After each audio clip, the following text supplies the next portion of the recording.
पिछले दिनों पूरी दुनिया अमरीकी इंतखाबात और उसके नताइज के इंतजार में मसरूफ रही। ट्रंप के 214 और बाइडन के 253 वोट कई दिन तक टीवी पर देखते रहे। इलेक्शन बड़ा दिलचस्प रहा, खास तौर पर ट्रंप की अदाएं, हरकतें और तकरीरें बहुत दिलचस्प थीं। कल एक पुराने सीनियर रिटायर्ड सफीर खैरियत पूछने आए तो नामवर पाकिस्तानी साइंसदान और मशहूर कॉलम निगार डॉक्टर अब्दुल कदीर खान अपने एक कॉलम में लिखते हैं, अमरीकी इंतखाबात का जिक्र छिड़ गया। वो कहने लगे, ये नाकाबिले यकीन ही है कि ट्रंप नताइज कबूल नहीं कर रहा और व्हाइट हाउस छोड़ने से इनकार कर रहा है। मैंने उनको 3 दिलचस्प वाकयात सुनाए। नंबर 1, जब जनरल जियाउल हक ने हुकूमत का तख्ता उल्टा और गैर कानूनी तौर पर हुकूमत पर कब्जा कर लिया तो एक दिन मैं आप पारा सब्जी और फल लेने गया। मेरी आदत थी कि खुद सब्जी और फल चुनकर खरीदता था। मैं दुकानदार के पास खड़ा था, एक शख्स आया और दुकानदार से कहा, अरे यार, तूने सुना है जियाउल हक ने कहा है कि वो 90 दिन के बाद इलेक्शन कराएगा। दुकानदार मुस्कुराया और उसने कहा, तूने कभी बच्चे को साइकिल पर बिठाकर उतारने की कोशिश की? वो लेट जाता है और रो रो कर बुरा हाल कर लेता है मगर साइकिल नहीं छोड़ता। जियाउल हक को हुक्मरानी का मजा लग गया है, वो कभी नहीं छोड़ेगा। और हमने देखा कि 90 दिन 11 बरस में तब्दील हो गए और सिवाय एटमी प्रोग्राम के मुल्क के बाकी तमाम इदारे तबाह कर दिए गए। तो साबिक सफीर दोस्त ने हैरत का इजहार किया कि ट्रंप सदारत छोड़ने में क्यों मुश्किलात पैदा कर रहा है। मैंने उसकी वजाहत ये की कि ट्रंप अरबपति सही मगर कानून की निगाह में निहायत मामूली आदमी था। पुलिस,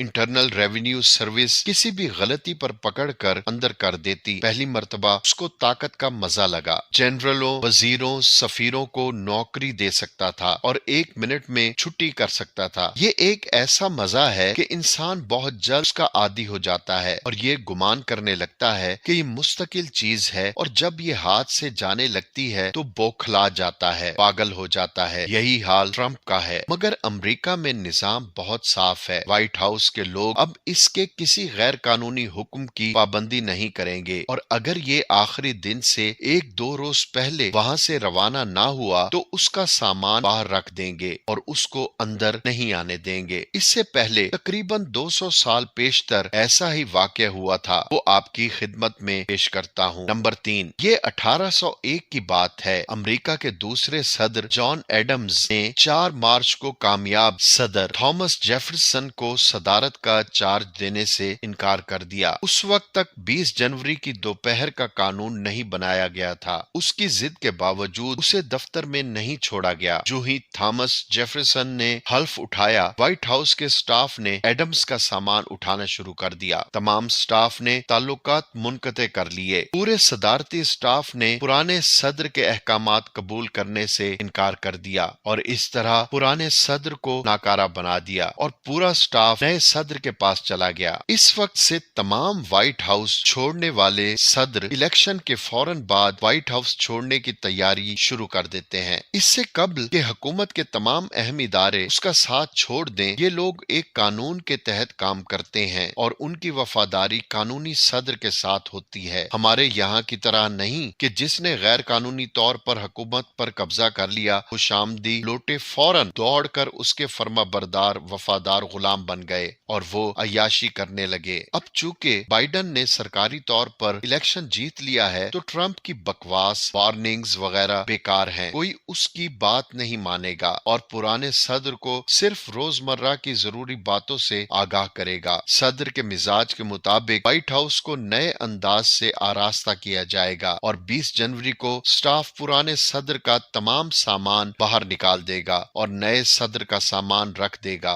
इसी दिन से नए सदर को तनख्वाह मिलने लगेगी और सदर बाइडन का नामजद स्टाफ फौरन अपनी जिम्मेदारियां संभाल लेगा। ट्रंप अगर ठहरेगा तो उसको गार्ड ऑफ ऑनर दिया जाएगा। सदर बाइडन के खून का नमूना लिया जाएगा और ये जांच की जाएगी कि सेहत का क्या हाल है। ये 200 साल से चली आ रही रिवायत है। दिलचस्पी की बात यह है कि हमारे मुल्क में बहुत से लोगों ने ट्रंप और इमरान खान में मुमासलत का इजहार किया है और वाकई चंद अहम बातें यकसा हैं। मसलन दोनों को हुकूमत का कोई तजुर्बा नहीं था। दोनों मुसलसल खालफीन पर इल्जामात लगाते और गलीज जबान का इस्तेमाल करते हैं। फर्क सिर्फ ये है कि ट्रंप एक कामयाब बिजनेसमैन और अरबपति है। इलेक्शन के बाद बाद जो बाइडन की असिस्टेंट कैमिला हैरिस ने फौरन प्रेस कॉन्फ्रेंस करते हुए इसराइल की बेहद तारीफ की और कहा कि उनकी हुकूमत इसराइल की पूरी मदद करेगी और उसे मशरिक वुस्ता की ताकतवर तरीन मुमलिकत बनाए रखेगी। ये बयान यूट्यूब पर मौजूद है। जब मैंने ये बयान सुना मुझे बहुत हैरत और अफसोस भी हुआ। हमें इससे कोई फर्क नहीं पड़ता, हमारे लिए दोनों यकसा हैं। लोगों की खिदमत में अर्ज है